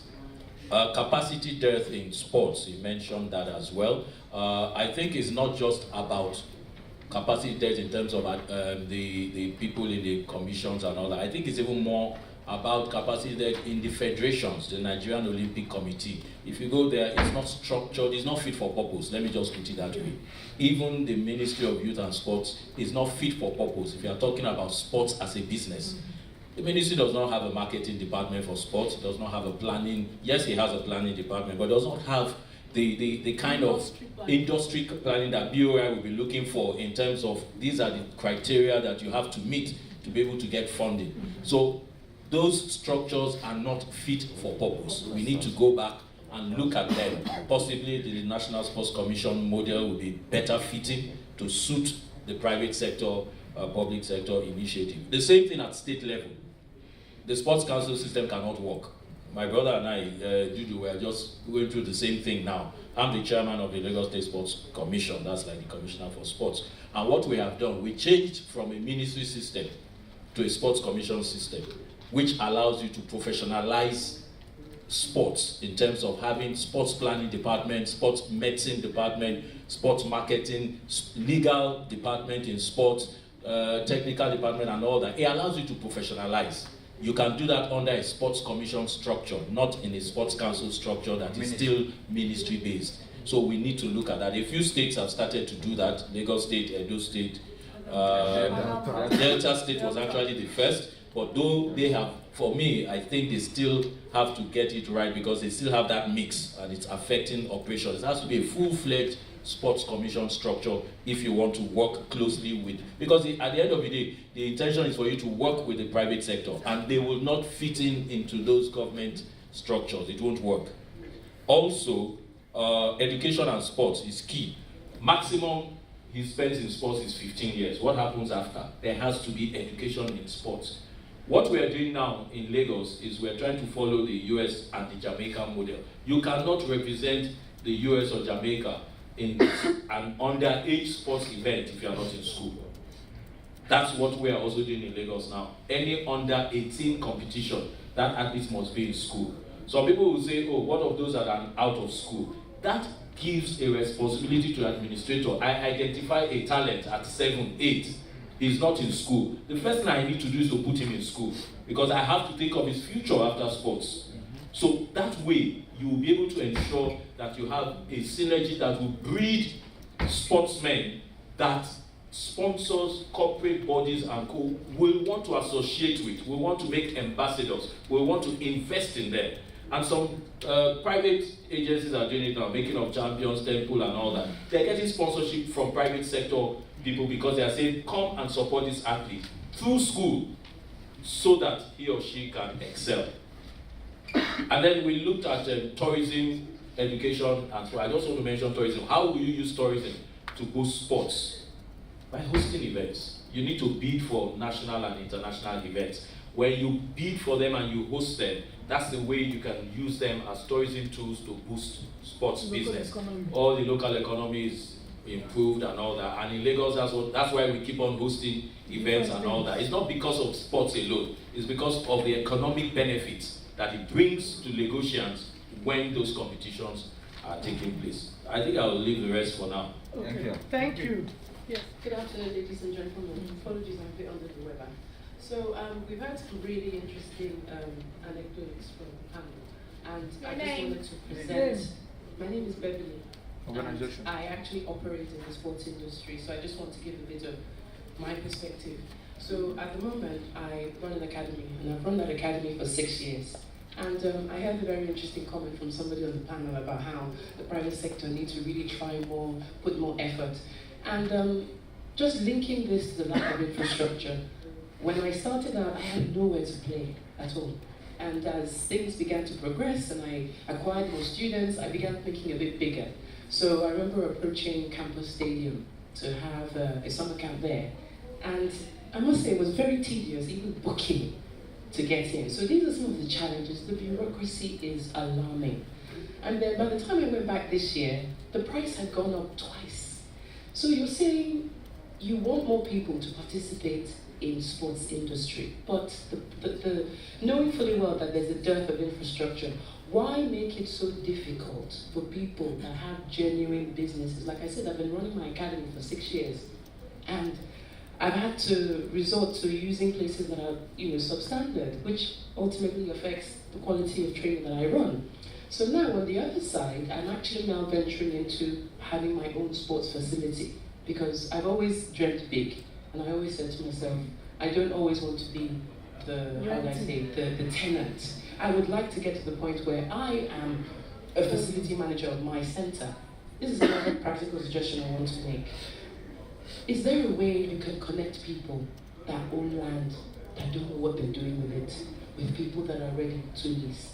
I mean, the circumstances around how I met the landlady was actually quite remarkable. It would take too long to go into it, but long and short of it, I met someone that had land in a very prime location in Shogun on the Express. I would never have found that land if not for literally a miracle. Why can't we have, whether somebody suggested synergies where people have land, they don't know what they're doing with it. We have more sports-related workshops where we say, okay, you want to get into sport, come. We can create a hub, or I think like in the Greek industry, they have these hubs where several people can use the same manufacturing hub. We can have multi-sports courts. I mean, one of the things I'm planning to do is to have a multi-sports court and an AstroTurf and rent it out. And knowing fully well how I started, I don't intend to make my prices prohibitive. I'll wait. And the truth of the matter is, it's gotten to the stage where, because I didn't know who to speak to at the time I started, I got people coming to me saying, I want to start a tennis academy. I know it's not football, but how did you do it? And I'm thinking, so I'm now, it's not, I mean, it's my responsibility because I feel I need to share and pass the knowledge, but really, there should be some kind of organized system of passing that knowledge. You know the way the Greek industry really galvanized? Those are the kind of practical things you need to do. How to start a sports academy. Tennis, football, so, and these are the schools we can link you with. These are the landowners. We can just some practical solutions. Capacity building. Excellent. Fernando, you want to speak, then you, then I'll make a comment. Hi, my name is John Pavor. I work in management. So I have to say that generally speaking, I agree with most of the comments I've heard, and I think that there's, everyone has the requisite passion for these issues. I do think there are two fundamental things that I'd like to bring up. One is just around, and I chuckled at Beverly's point around she wouldn't charge prohibitive prices because assets have, there's cost to them, and so they need to generate a return. And I think it's a fundamental issue. And so as we think about sport as business, we can't shy away from the notion that assets have to return the capital, right? That's why government is such a big piece of this thing, because they have different time horizons and different return parameters. And so if you have government helping you enable an environment, then private investors can come in and earn appropriate market returns for the assets in which they invest. Without government, that can often be very difficult. Which takes me to my next point, which is even probably a more fundamental point. And it's something I would actually say is a bit of a challenge, and it's maybe a little bit provocative. But as I think about the issues for both sport and also for the entertainment piece, I would say that if I was going to do one thing, and I would ask all of you to think about one thing that you would do, what's the one thing that would actually solve the issues that we're confronting? I would say it's probably corruption. Because everything that we're talking about comes back to the fact that we have inefficiencies in infrastructure and other things that at the end of the day come back to a simple thing, which is corruption. Your roads don't work. We're talking about, for example, manufacturing parks. I don't think that idea works. I don't think manufacturing parks for sporting goods works in this market. Why? Because they won't be as efficient as those products that are made overseas. Why won't they be as efficient? Because the infrastructure is not there. You don't have power. You don't have roads. You don't have a whole host of things. So we're talking about trying to compete with people that have actually done that hard work already, thinking we're going to be more efficient. We're not. So, and it can be any of these things that we just talked about. It actually comes back to that thing. It's a bit provocative, but I think that as we, and maybe this is something to do for next year, as we think about all of these different thematic groups, I do think that it comes back to a couple things. One thing is we lack power in this country, electricity. It's a huge issue. We keep running from it. Basic infrastructure and corruption. Those two things are always going to mean that these conversations are going to go in circles. We're never going to be as efficient as we can be because of those issues. Thank you. Last, can I speak because? Thank you. My name is Femi Abdul. Consultant with the Policy Commission, and in my private capacity, I've been in sport marketing. It's a comment and a question. I mean, I said something to Mr. Stanley when he was making his submission. And I also go by, I think, what you talked about tax incentive. Can we see or success stories of companies, how much they have gotten as incentives? If we have those kind of stories, it will speak for itself.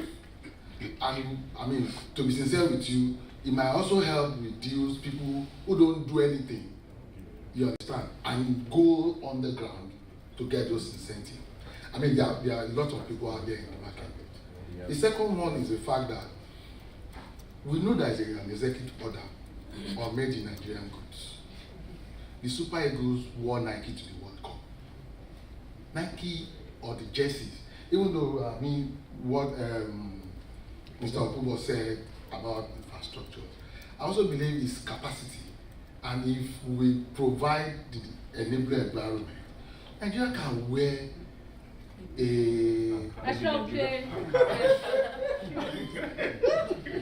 just came back and I'm also going to take you to tax on this. I saw a tender publication from your ministry for people to supply sporting goods. Can there be a policy direction that says this part produce 100 canvas to this specific quality, and we will link you up with maybe basketball, maybe table tennis, you understand? And this is how we spark economic growth and the revenue that we're talking about. Thank you. Okay. One of the takeaways I believe we should rapporteur note this is I think we should recommend to the Nigerian Investment Promotion Commission, who by the way are not in this room, they should hold an incentives summit. A summit to unfold incentives across all economic sectors. And NESG is going to do that with them. That's one of our takeaways here. Secondly, a lot of people have spoken about delivering creative goods and services, delivering sports goods and services. And what the lady there mentioned about agricultural sector, part of the reason why Akin Adesina today is the president of the AFDB is the revolution he did in the agricultural sector. He introduced the special crops processing zone. There are free zones to catalyze the development of agricultural projects. Nigeria does not have one single free zone for the creative sector. If you have a creative industry free zone, then all the equipment you bring in, all the expensive cameras and all the things you bring in to make movies, music, will come in zero duty, zero VAT, zero levies. That's it. It's cheaper. The government is doing it now for the mining sector. The third for agriculture. You see the revolution. There is no industrial park or free zone for the sports industry. So if you say 40 million children, according to the Nigerian Bureau of Statistics, 40 million children are in primary and secondary schools. And a policy is made by government, ministry, your draft policy is in circulation. By the way, it does not respond enough to the business side of sports. So we need to do that policy well. So if there's a policy saying, just like the gentleman who was in EcoBank said, if the federal government says every Wednesday is for sports, every school must do sports. Friday is music, so let's take sports. And if you don't do it, we draw your license away. We draw your license. If that sports is to be done, every child, 40 million children, must wear a jersey. At 100 naira per jersey times 40 million, how much is that in billions?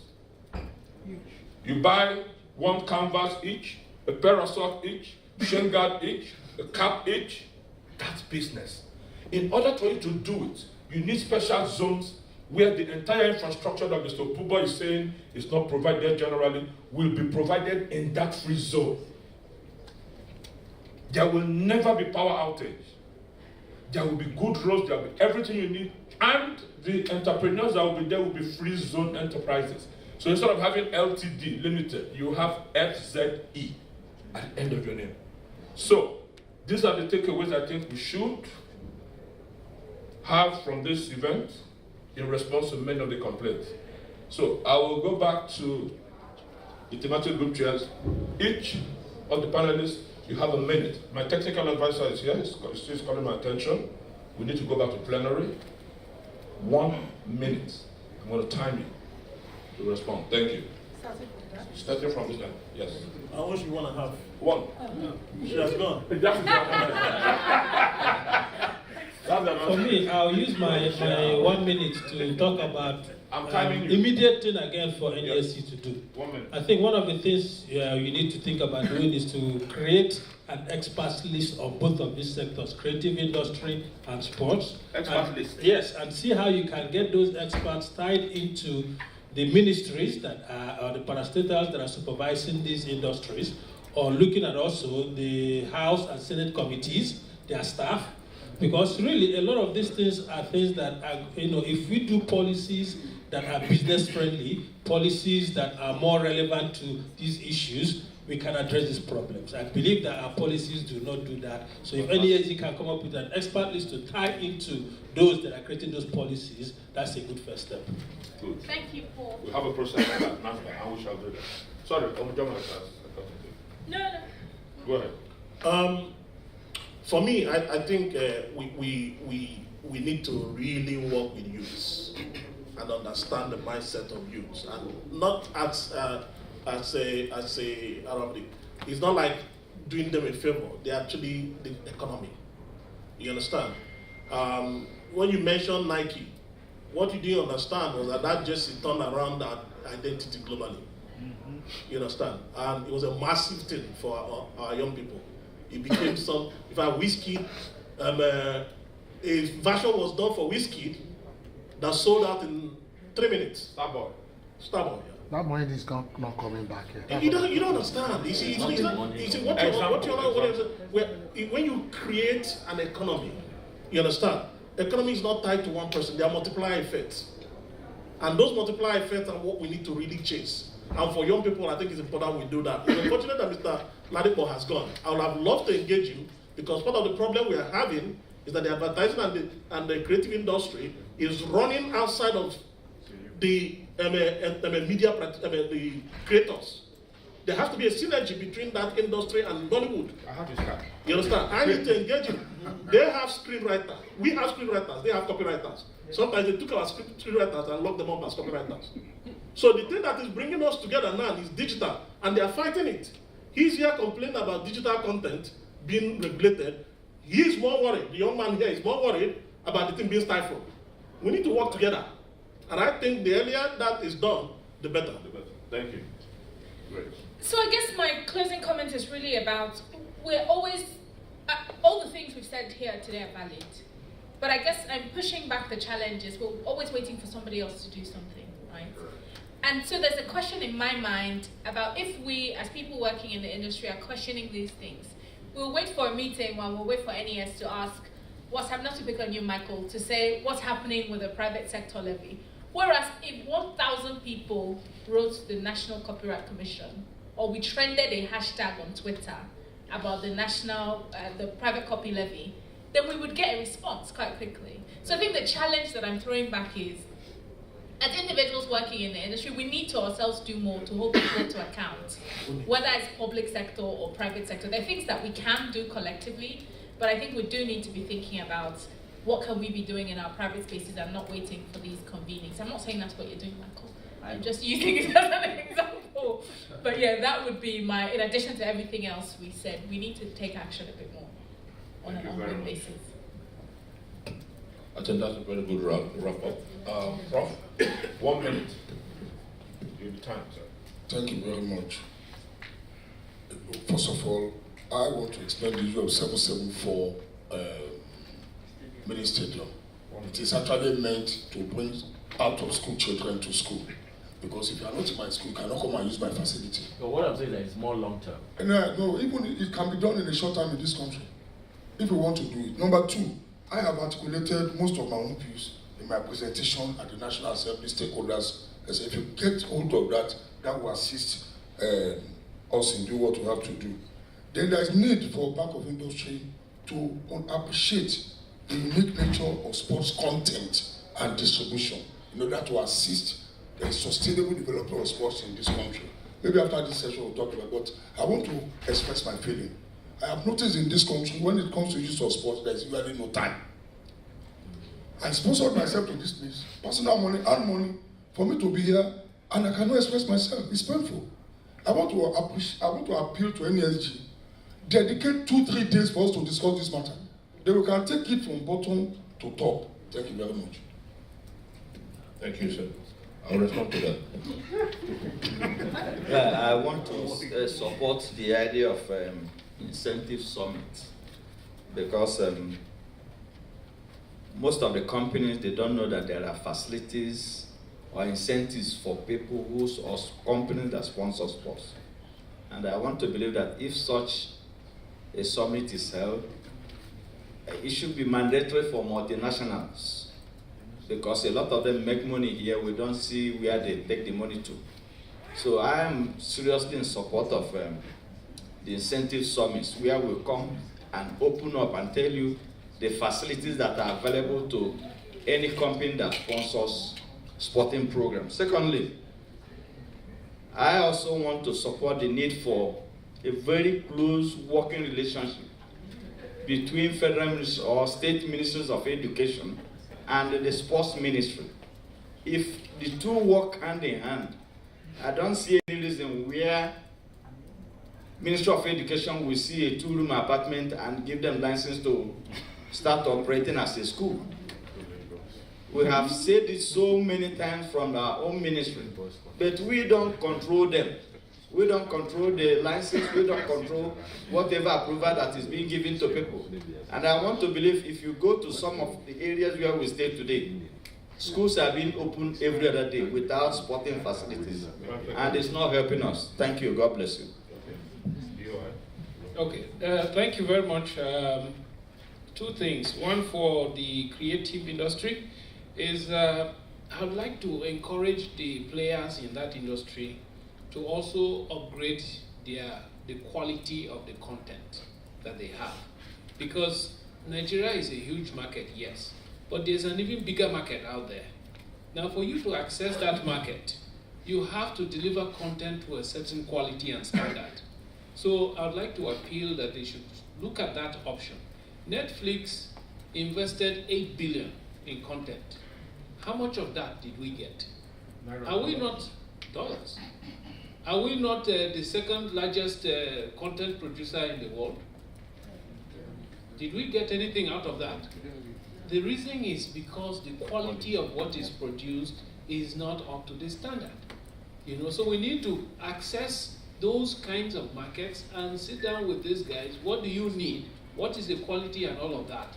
And then see how we can work to meet those qualities. If it's a matter of funding for equipment and all of that, that is why we're here as Bank of Industry. We can help with that, So that's that on the creative industry. For the sports industry, what I would recommend is that whatever interventions we're making should be private sector led. All over the world, why this is such a big business is because the private sector has been actively involved. I'm not saying government is irrelevant, no. There are certain parts of, like the beginning, for instance, there was an example given that the British government invested about 200 million pounds sterling in the Premier League. That was a starting seed, right? Thereafter, it's now private. It's so big. I mean, the biggest, one of the most valuable league players is Manchester United with a value of 4.1 billion. So I mean, these are some of the things that are so private sector led. Privatize all the league, because we have all the clubs. More than half of them are owned by state governments. Why? This is where we have issues of corruption. When you have a private sector looking at it and saying, look, we have to do this thing in the proper way and all of that, you eliminate all of those things. And you begin to see the corporates will begin to do sponsorship deals, media deals, all of that. The different revenue streams will begin to come. Sponsorships and merchandising and all of that. So that's my own contribution. Thank you. Thank you very much. A round of applause for him. You too. I think for him. I should round up? Yes, round up. Okay. In summary, we're here. We don't. Dr. Mosu said it shouldn't be another talk show. So we are looking at over the next 1 year to 18 months, a 3-step process. I've always believed that if you don't know where you are going, how are you going to get there? So first and foremost, we even need to ask ourselves what really is the value of the sports industry. So I believe on our own part, hearing what everybody is saying here, that we need to determine that. And so over the next 3 months, maybe we ask ourselves to determine the value of the sports industry. Then, in answer to certain of the concerns raised here, particularly by maybe Mr. Okubo and all, I always like to quote my Sierra Leonean brothers and sisters who say, dry dog sweet to chop, but wait till we go chop till the dog dry. So, we would like to eradicate corruption, make sure that we are supplying 44,000 megawatts of electricity. But in the short, medium term, while all that is going on, what can we do to meet local demand? Let me give you one statistic that should make everybody go home and ask. 80% of the sportswear and footwear that you use in this country is imported. The value of that industry is put at $50 billion. I'm not kidding you. And half is second hand.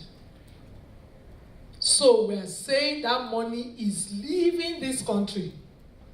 Can we try to keep some of it here? And how do we keep some by going back to ERGP that has asked us to create manufacturing jobs here and attract 500,000 manufacturing jobs. So how do we create manufacturing jobs? And part of it is to create industrial parks.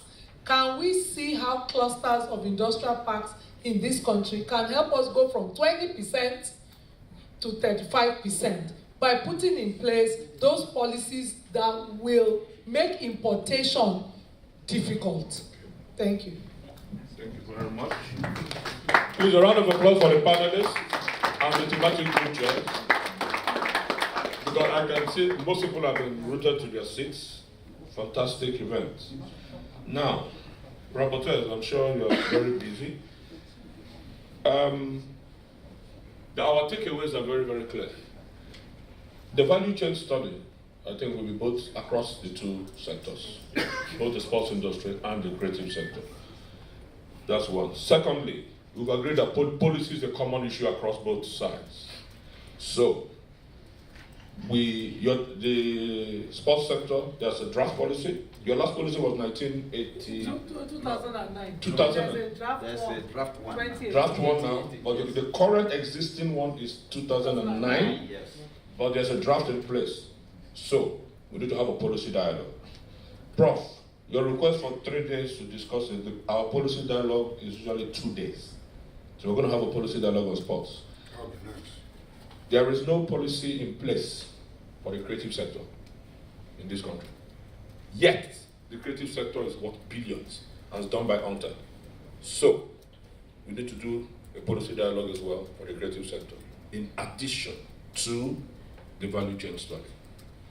But every single commentator on the creative sector, including the wrap-up by the thematic group chair, Jama, is copyright problem. Copyright problem. So, just like she has said, a major intervention needs to be done on that, and even the ministry official said so. So we need to have a special session on copyright. Ojoma?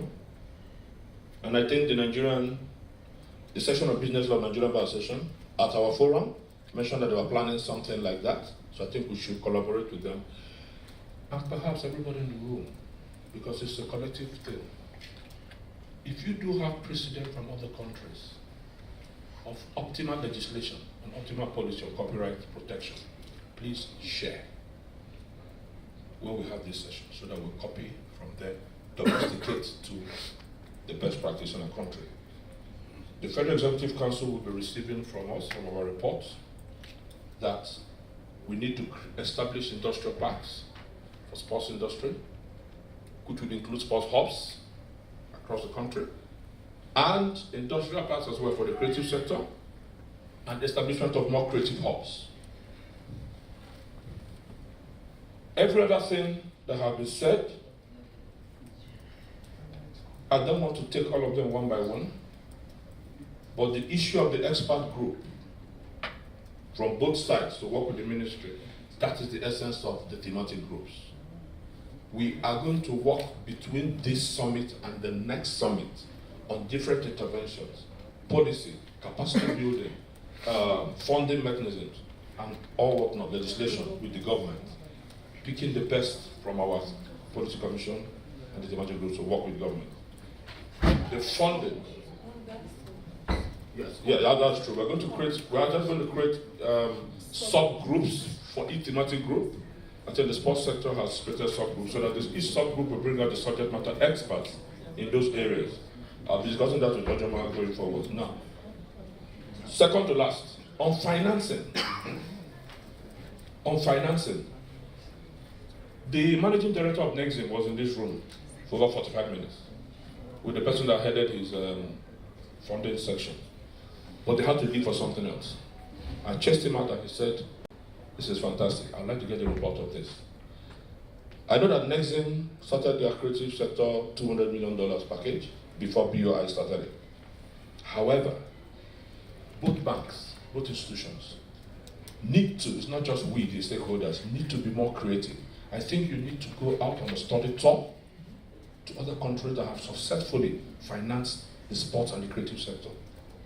Talk with the British Council, or German from the British Council. You will learn a lot from her. You will learn a lot from that study tour. Yeah, very few, that's fine.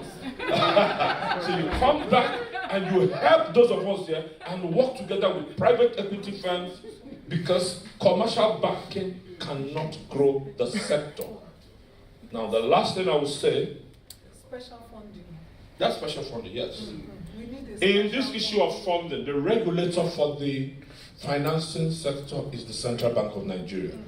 Last year, the Director of Development Finance was represented by his Deputy Director, or a panelist, and they committed to establish special funding window, working with the Bankers Committee.